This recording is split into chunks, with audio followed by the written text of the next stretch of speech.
church this morning, being broke was a problem. Okay. After you came out from church, being broke was a blessing. Before you went to church this morning, police genocide was a problem. By the time you came out, being murdered and beat up by police was a blessing. Because Christ said the meek shall inherit the earth. Whoa, whoa. Come on. In the essential sin of black religion is it makes black people feel comfortable having nothing. Official sin. It evangelizes poverty and oppression. And then the church is going to tell us that it's not political. The church is the most political institution in the black community. If you don't believe me, why does everybody running for office make their first stop at your church? Yes, sir. Good question. That's right. Good question. See, the preacher and the politician have a lot in common. Yes, sir. The preacher and the politician have a lot in common. Both of them hustle emotions and imagination. Yes, sir.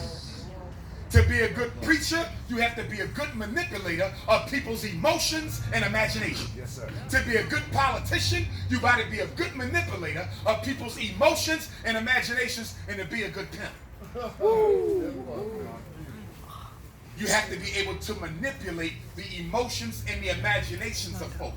And that are two things we need to get under our own control. It's our emotions and our imagination. Yes, sir. When people can no longer make you dream dreams that are not based in fact. Come on, man. When people can no longer make you feel feelings that aren't based in no real goals. When they can no longer manipulate your emotions and your imagination, you can no longer be hustled. That's right. But because we're so spiritual and religious, but yet so politically uneducated. Black people on the one hand are so spiritual and religious, and on the other hand, we're so politically uneducated. And no matter how deeply spiritual you may claim to be, without a sound political consciousness, your spirituality can be manipulated in the interest of your oppressor. That's right. That's exactly what it is. If black people were politically conscious, the church could have never gotten us to swallow a colorblind pill. Come on, man. I was raised Orthodox Sunni Muslim, North Philadelphia. More African American Sunni Orthodox Muslims than any city in the country. But guess what? I had to give up the mosque. I respect Islam. I ain't got no problem with it. I could even go make salat with my brothers if they conscious. But growing up Muslim, I saw things that bothered me. Like, why is it we got to learn the Arab's culture in order to worship God? I had a problem with that, and none of the imams could answer my question. Are you telling me God wants me to copy another culture in order to worship him? Come on, man. So I got to dress like the Arab, grow my beard like the Arab, eat like the Arab, teach my kids the Arab's language before they learn a single African language. And then I got to act like the Arab wasn't involved in slavery for the white man. Come on, man. I beg your pardon, brother. Assalamu alaikum. But I didn't give up one slave master to pick up another one. Okay. That's right. Getting back to this politics. People say, Dr. Umar, where do we start? Number one, education and economics. See, the reason I'm not voting in this presidential election, because there's no candidate who has a single plan for any of the 5 major problems oppressing black folks. Come on, man. And what are they? Miseducation, mass incarceration, gentrification, police genocide, and access to wealth. Miseducation, gentrification, mass incarceration, police genocide, access to wealth. Does Bernie Sanders have a plan for any of those 5? Does Joe Biden have a plan for any of those 5? Does Donald Trump have a plan for any of those 5? And so I don't vote. Because my vote is worth so much to me. I only spend it when it's absolutely necessary.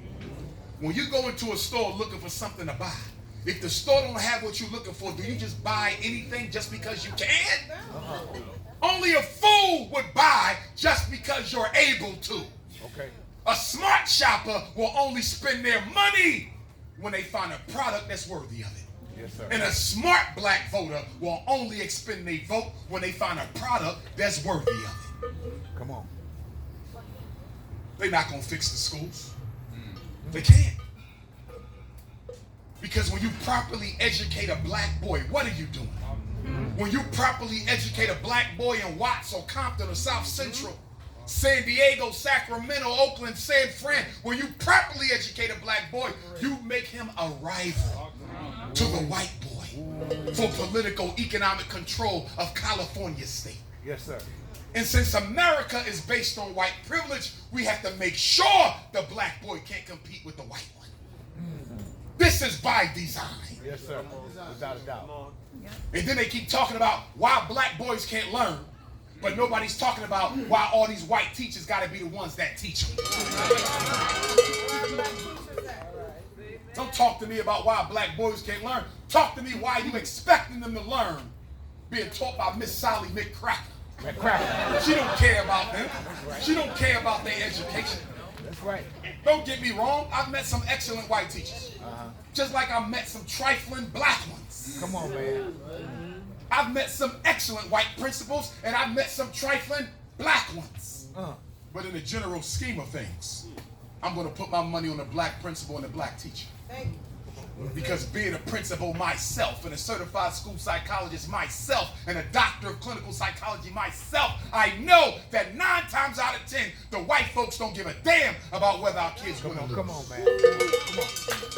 Does it make any sense to hire the coach of the team you got to play in the Super Bowl to prepare your team to face his own? Whoa, good question. So why are we expecting white women to come over to the black team, prepare the black boys to compete with their white boys, who they're hoping will win every time? Yes, sir.